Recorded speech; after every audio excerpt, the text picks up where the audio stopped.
Hello, everyone, and welcome to the Immunitech Talks, where we delve into the fascinating world of the wellness revolution. I'm Dr. Hugo Palafox, and today's episode is particularly special as we explore a topic that touches the lives of many, Alzheimer's disease. And I have here with me an esteemed doctor, a wonderful person, and a remarkable professional who will share his insight into the complexities of Alzheimer's. But please let me show you some of the highlights of his professional background, which is very extensive. But he's chairman of the Scientific Advisory Board of Immunitech.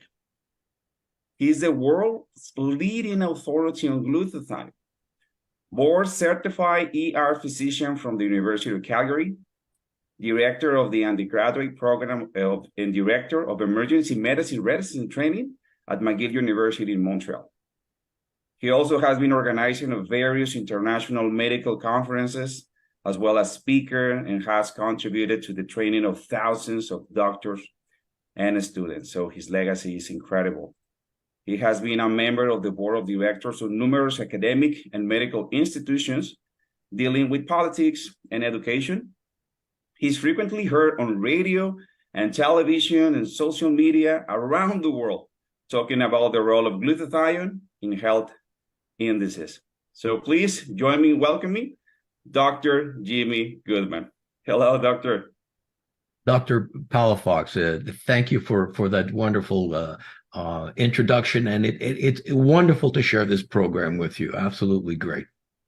No, I'm pretty thrilled because this is a very important topic, of course, but it's wonderful having you here, and thank you so much for taking the invitation. For sure, you have so much to share, but let's start approaching this topic by tell us about the Alzheimer's disease and how big is this problem, because we heard a lot about it recently, and most of us know someone very close to us that is undergoing these circumstances. Absolutely. In fact, Alzheimer's disease is the most common form of dementia in North America. And right now it affects more than 5 million people in the United States alone. That doesn't count Canada or Mexico or any other countries. And predictions that this is going to rise to 16 million cases in America by 2050. And this number, it's actually probably higher than that because a lot of people go undiagnosed. The estimates are that as many as 5 or even 10% of adults over the age of 65, and I don't think that's too old, are affected. And over the age of 80, this figure can rise to 1 in 3. That's a third of these older population. Now, given the changes in our population demographics, we're moving towards longer lifespans. This represents just an enormous future problem. And it's also interesting to note that Alzheimer's disease follows heart disease, cancer, and stroke. It's the 4th most common cause of death. Wow. Wow. I mean, these are shocking numbers, for sure. Shocking numbers. And I'm trying to think what we are missing here, right? As a society, why this is happening, but probably that discussion is for another time, because these are very dramatic numbers and stats and all the connections. So, but what is exactly Alzheimer's disease? I mean, how would you best describe the course of the illness? Of course, a good place to start. Alzheimer's is classified as a neurodegenerative disease, where there's progressive deterioration of memory, comprehension, intellectual function, and behavior. It could start off slowly, subtly, with a slow progression over 20 years, or in certain cases, the patient might deteriorate rapidly with a scary decline in mental capacity over a short period of time. But on average, the duration is about 7 years. Now, not to be confused with simple forgetfulness of normal aging, Alzheimer's disease leads to significant memory lapses and dramatic mood changes, emotional outbursts, childish behavior, an inability to retain new information, and general confusion or disorientation.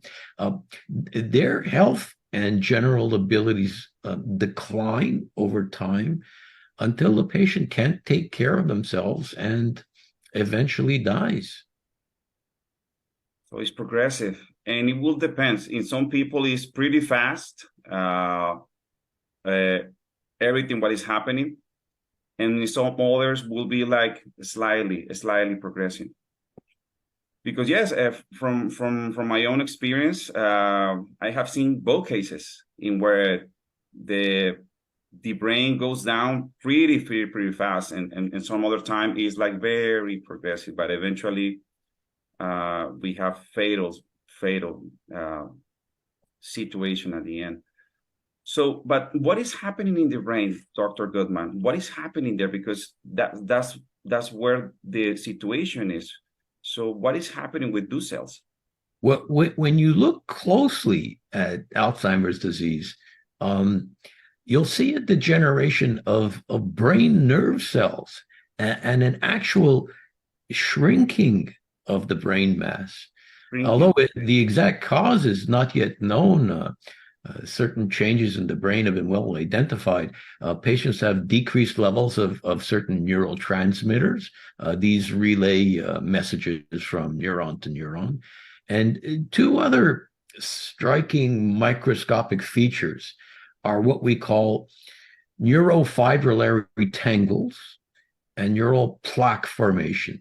These are plaque-like structures that develop in the brain, and they interfere with normal cognitive processes. And they're made up of this sticky mess of fat and protein that we call amyloid. And these can block cell-to-cell signaling, and even worse, it can trigger an immune system reaction that leads to inflammation and eventual destruction of this amyloid plaque stuff and surrounding tissue. And this is one reason that contributes to what we call a shrinking brain that we see in CT scans of advanced Alzheimer's patients. And I mean, this is very complex, and I see it like a cascade of situation. One thing is connected to another, but how is diagnosed? Is there like a specific analysis so professional can diagnose it? What we know about that? Well, there's no single specific test for Alzheimer's. Sometimes it's apparent on clinical exam, but there are a number of blood tests that people are looking at, and we'll look at one a little bit later on, and I guess in our discussion, but right now it's a combination of clinical examination and, of course, the CT scan or MRI. And if you've progressed on in your Alzheimer's, these are actually sensitive tests. They will actually show changes in the physical appearance of the brain, and this is a more definitive test. Okay. So there is something I'm thinking about the cause. You just mentioned it that there's no clear identified cause behind it, right? But what we have heard, I suppose that there are efforts, right, to really understand what is the cause of that. Oh, for sure. So you're right. We don't fully understand the cause, but there are a number of theories that try to explain these changes. Let's go back a little in history. Years ago, Alzheimer's was thought to be just a variant of the normal aging process. We used to call it senile dementia. But yeah. Yes, I have heard about it. Sorry, yeah. Yes. But now it's clear that Alzheimer's is a separate disease. It's an abnormal condition, but there are a number of factors that may at least delay or slow its progression. Studies are looking at the interaction, for example, with heavy metals like aluminum, like mercury, other iron, things like iron and zinc. All of these lead to plaque formation. So a strong argument, and you'll appreciate this, Dr. Palafox, has been made for the role of oxidative stress and free radical formation in promoting the damage in these tissues. Okay. Yes. I mean, I have been involved with the antioxidant metabolism in our body. Wow. I mean, oxidative stress, cellular stress is everywhere. Especially, I have read that is basically the cause of many diseases, like not only for brain, but many other tissues in our body. So the brain suffers a lot from oxidative stress as well. So there is a lot of oxidation there. Oh, for sure. The brain represents just a few percent of our total body weight, but probably uses 20% of the oxygen that we breathe. So oxygen, oxidation, oxidative stress, free radical damage. And so where does glutathione fit into this picture? Think about it. Yeah. If heavy metals are involved in the progression of Alzheimer's, well, even there, glutathione plays a critical role in the elimination and detoxification of these heavy metals. A number of potential suspects have been lined up: iron, copper, zinc, aluminum, and others we mentioned. Now, it's important to point out that these metals are important in human physiology, but when they accumulate to high levels or in the wrong places, problems are going to result. So researchers have described how metals and Alzheimer's disease interact, and they've clearly stated that the protective role of glutathione requires more focus from the research community while they search for new treatments.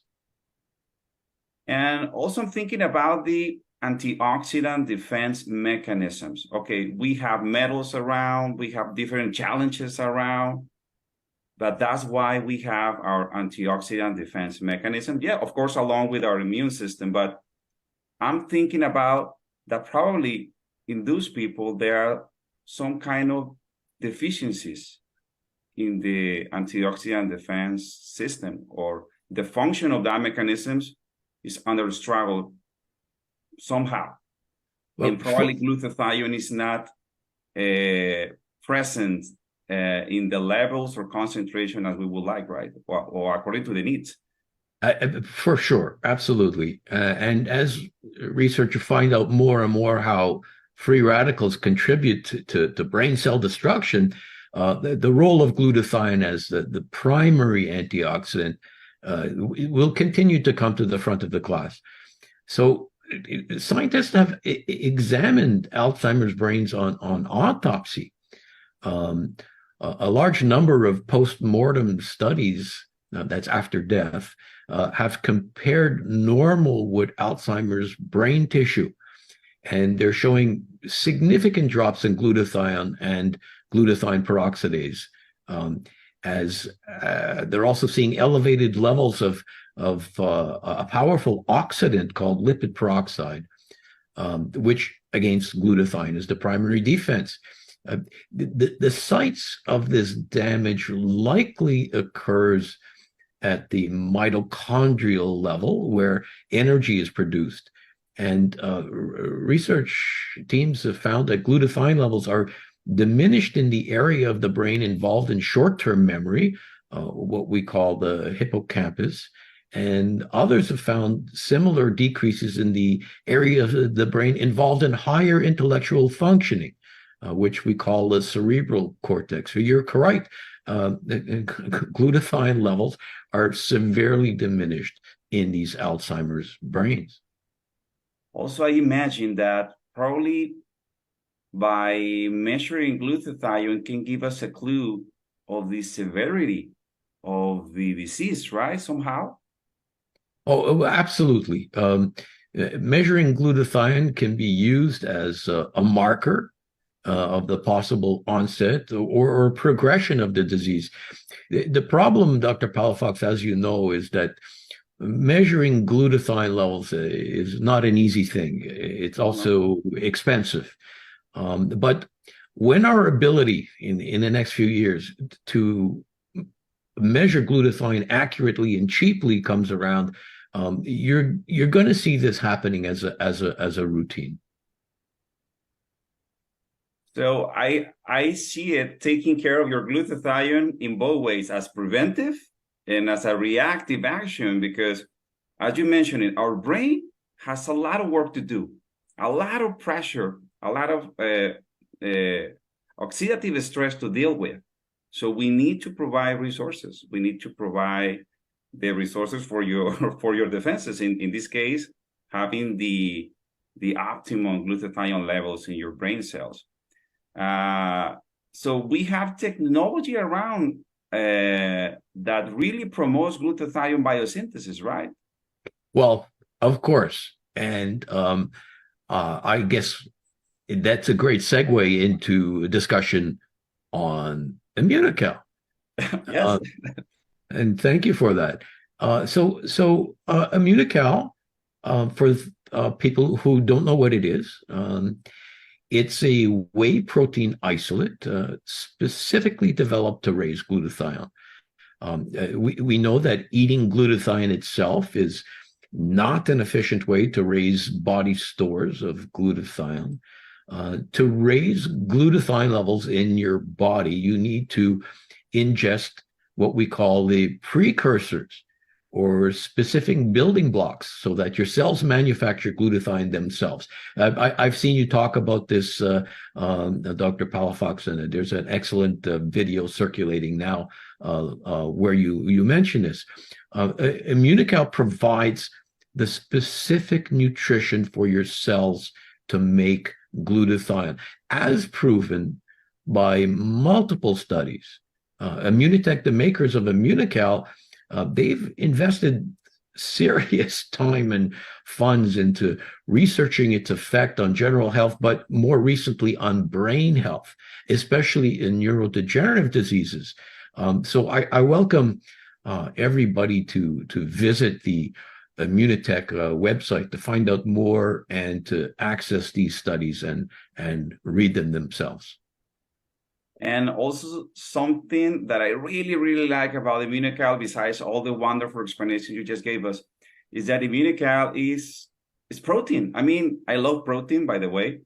I'm so conscious about the value of protein. So including Immunical in your daily nutrition is like so easy. It's like, okay, you need to eat. You need to eat protein. Okay, let's bring Immunical in some part of that protein in your daily basis. So it's fantastic because you are using the technology behind a dietary supplements is part of your nutrition, but it has this remarkable effect on your glutathione biosynthesis. So we are not talking about here some suspicious and compound or drug or something. No. This is natural product. This is food that can provide a remarkable effect on your immunity, and especially in this case, to promote optimum glutathione levels all over your body, but in this case, we are worried about our brains, right?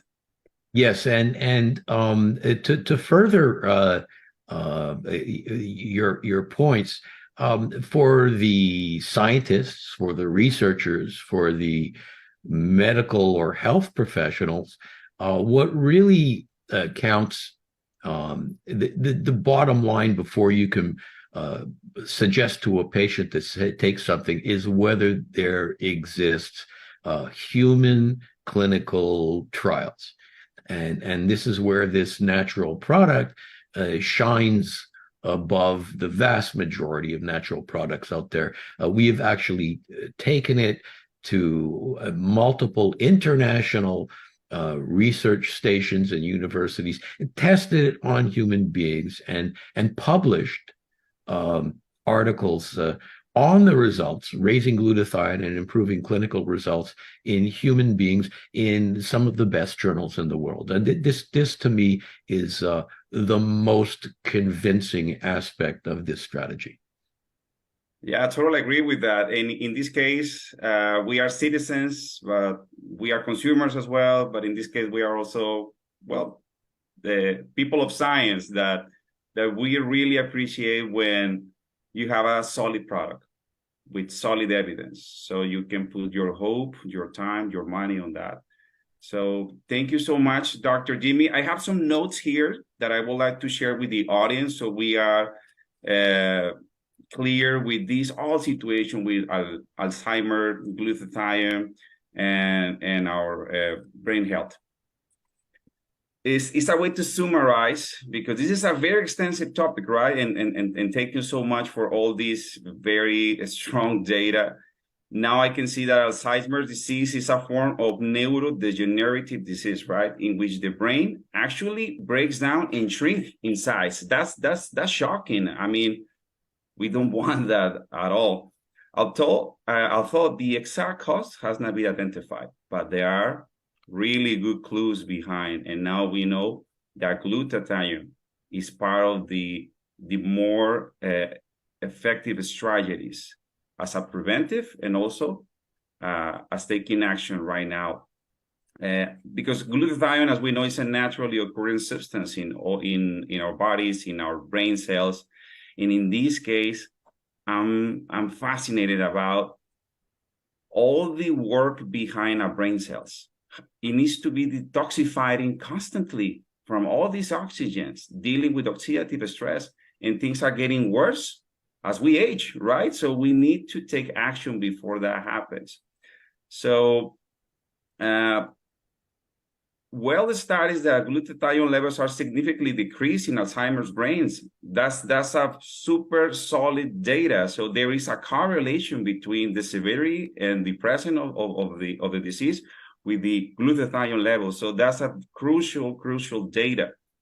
So it makes totally sense. Increasing glutathione can be considered both as preventive and investigated as a treatment for this devastating disease. So I'm working on that. I'm working on that in my family as well.